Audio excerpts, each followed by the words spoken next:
Hi there, and welcome to the second episode of the Studyclix Explains King Lear series. In this episode, Studyclix expert teacher Peter Tobin gives us an overview of the plot of the play and tragedy. Peter Tobin is an English teacher who has a YouTube channel called Mr. Tobin Leaving Cert English, where you can find loads of free videos covering different parts of the Leaving Cert English course. We have linked his channel in the description, and we can't recommend enough that you go check it out and subscribe to get updates on new content he's making. The next voice you'll hear will be Peter's, and we hope that you enjoy this episode. The play opens with the characters arriving to hear some announcement from King Lear. Gloucester, his son Edmund, Kent, Goneril, Regan and their husbands Albany and Cornwall, as well as Cordelia, have all gathered to hear what the king has to say. It transpires that Lear, old as he is, wishes to unburden himself and to divide up his kingdom between his daughters in advance of his death and in order to avoid any conflict between them. The idea, according to Lear, is simple. He wants each of his daughters to publicly proclaim how much they love him, and he will apportion lands and titles to match their declarations. The elder two of Lear's daughters, Goneril and Regan, tell their father how much they love him, more than life itself it seems, while Lear's youngest daughter refuses to play the game. She tells her father she loves him just as much as she is expected to, and should she marry, she will have to divide that love between her father and her new husband. She's critical of her sisters, who she suspects are simply trying to line their own pockets. Despite the fact that Cordelia is presented to the audience as honest, good and loyal, Lear fails to see the situation for what it is, and he is furious. He disowns Cordelia, who then is taken as a wife by the King of France, and leaves. He banishes the Earl of Kent, his closest confidant, for standing up for Cordelia. He divides his kingdom equally between Regan and Goneril and plans to spend his remaining years staying with them, a few months each at a time, along with his retinue of knights that he says he will keep to show his status, along with the title of king. We then see Edmund, the illegitimate son of Gloucester, plotting against his father and his half-brother Edgar. Edgar is Gloucester's legitimate son. Edmund wants to inherit his father's property and titles, so encourages, through a cunning scheme, Edgar to flee and tells Gloucester that Edgar was plotting to kill him. Lear is staying with Goneril, who instructs her staff to treat the king and his men with disrespect in order to drive him away. This disrespect causes Lear to complain to his daughter about his and his men's treatment. She takes the opportunity to tell him that he has too many men, they're causing chaos in her home, and that if he wants to stay, he must reduce the number of knights that he has with him. Lear reacts badly to this, taking the request as disrespectful, both as a daughter and as a subject. But he realises that he's acting like the king, without the authority to actually do anything. He's maintained the title of king, but he's given all the actual power away. He says he will travel to stay with Regan instead, and while he's on the way there, Goneril sends a messenger to Regan to tell her the plan. In the meantime, Kent, disguised now as Chaos, has been put in stocks. Meanwhile, Edgar, under the impression that he has offended their father, Gloucester, and encouraged to flee by Edmund, has disguised himself as a madman, poor Tom, in an effort to avoid detection. Lear arrives expecting a warm welcome from Regan, but instead finds his servant, Kent, disguised as Caius, in stocks, and his two daughters united in their desire for him to not keep any knights at all. Again furious, but also heartbroken, he declares that they are monsters and heads off into the countryside with only the fool for company, all while a storm is brewing in the background. Kent sends a message to Cordelia in France to let her know what's happening, and then heads off in search of Lear. The storm is raging now, and Lear rages back in return, against both the storm and the betrayal of his daughters. The fool tries to shelter Lear from the elements, and then Kent finds them and guides them to a nearby hovel for safety. Gloucester, upset at how Lear has been treated, confides in Edmund that he plans to help Lear. Edmund, to curry favour, betrays his father's intentions to Cornwall and promises to help catch his father in the act of betrayal.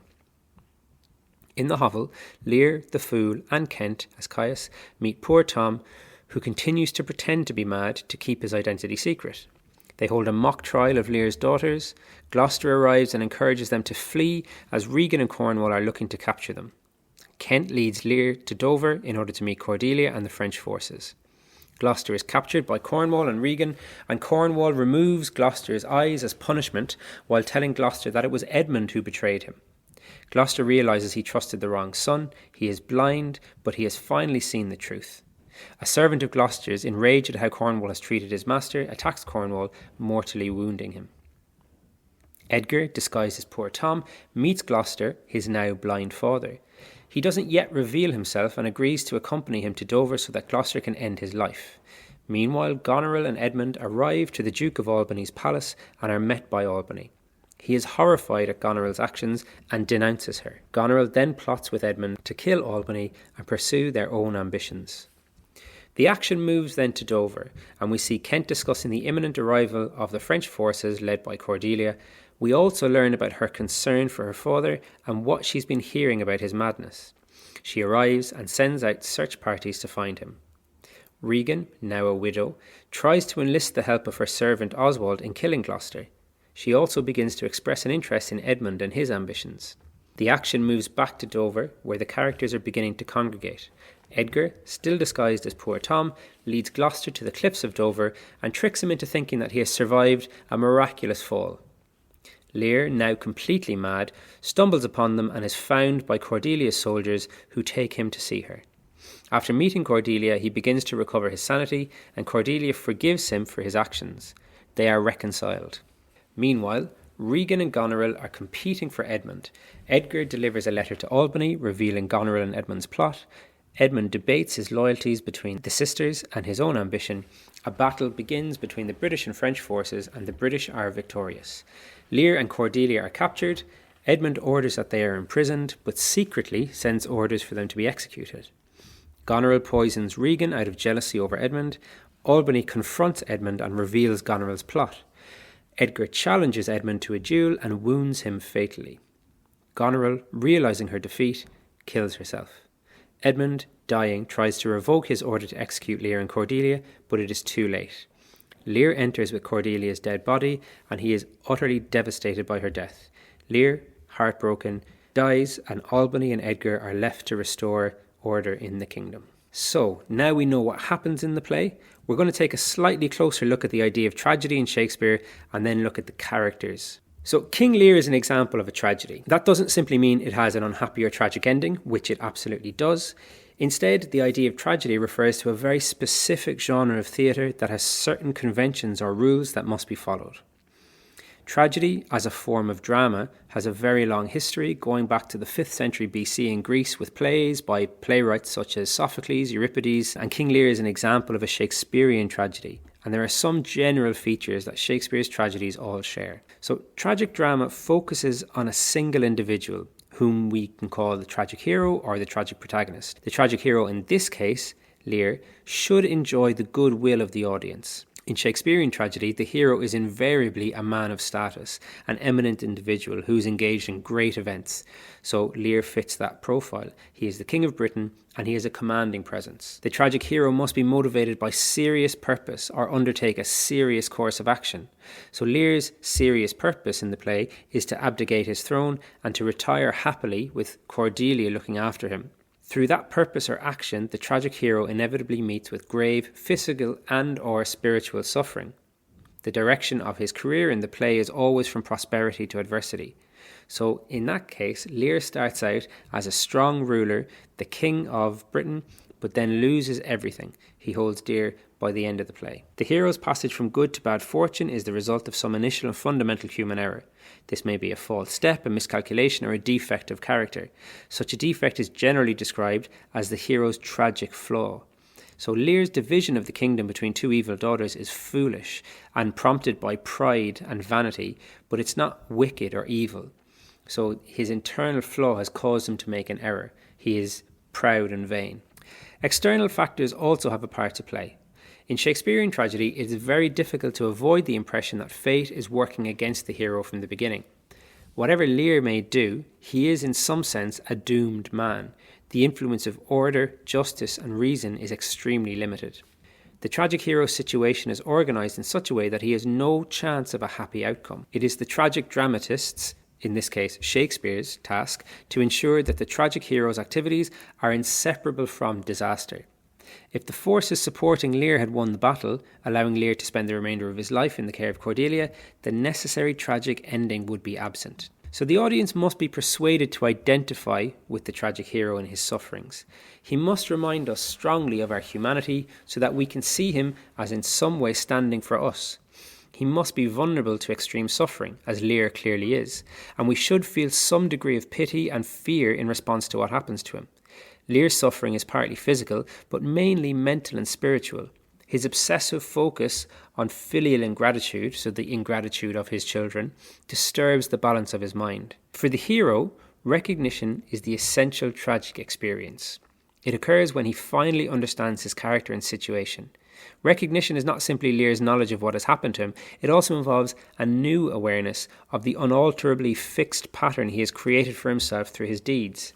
So Lear recognises his initial blindness to the villainous natures of Goneril and Regan, and his blindness to the reality of Cordelia's love. He gains a profound sense of his own folly, his own foolishness, and he has a desire for forgiveness. This implies recognition on his part that he must share the burden of responsibility for what he has helped to bring about. The tragic hero grows in stature and in the audience's estimation as he faces up to his destiny and confronts it. Lear's last speeches reflect his increased self-awareness, and his blindness and ignorance die with him. Shakespearean tragedy depicts first the violation and then the restoration of order and health in society. Goneril, Regan and Cornwall and Edmund, the agents of social and moral disorder, involve good characters as well as the less good Gloucester as victims of their corrupt schemes. As the play reaches its conclusion, a semblance of order is restored. The villainies are exposed, the villains die, and Albany and Edgar will rebuild the wounded state. In King Lear, the gap between the tragic hero's initial error and its consequences is appallingly wide. Once Lear rashly decides to banish Cordelia and Kent, he sets a chain of events in motion beyond the power of human beings to control. His acts of senile foolishness precipitate the collapse of an entire social order. The binds of nature, as well as those of society, break apart, and human beings prey upon and torment each other like monsters of the deep. The tragic hero and those involved with him drift helplessly towards their doom. We are asked to imagine a social and moral order so fragile and vulnerable that a single breach of its fabric can allow the forces of ruin and disorder to enter as an army might. Once these forces have gained entry, they are not subject to control. Established codes of behaviour and conventions collapse, children betray their parents, and parents betray their children, humane values wither, cruelty becomes rampant, unnatural acts are committed, the elements erupt in the rage and fury of the storm scenes, and the mind of Lear collapses. What's really important looking at tragedy in King Lear, especially considering the distance between society and society's perspective in Shakespeare's day and society's perspective nowadays, is that innocence offers no protection from disaster and suffering. The saintly Cordelia fares no better than the sisters, and the reformed Gloucester is blinded as a consequence of his virtuous impulse. So his good deed leads to him being blinded. However, it is through profound suffering that Lear achieves recognition and understanding of the truth about himself and his relation to others. Suffering alone, without recognition or self-knowledge, is not fully tragic, and so wouldn't come under the idea of tragedy. That concludes Peter's overview of the plot and tragedy. We hope this helped you gain a deeper understanding of King Lear and equipped you with ideas and phrases that you can use in your own essays. Once again, if you enjoyed this, we would really encourage you to check out Peter's YouTube channel, Mr. Tobin Leaving Cert English, which is linked in the description. Trust us when we say this is an incredible free resource for 5th and 6th year students. And we hope you stay tuned for more content like this.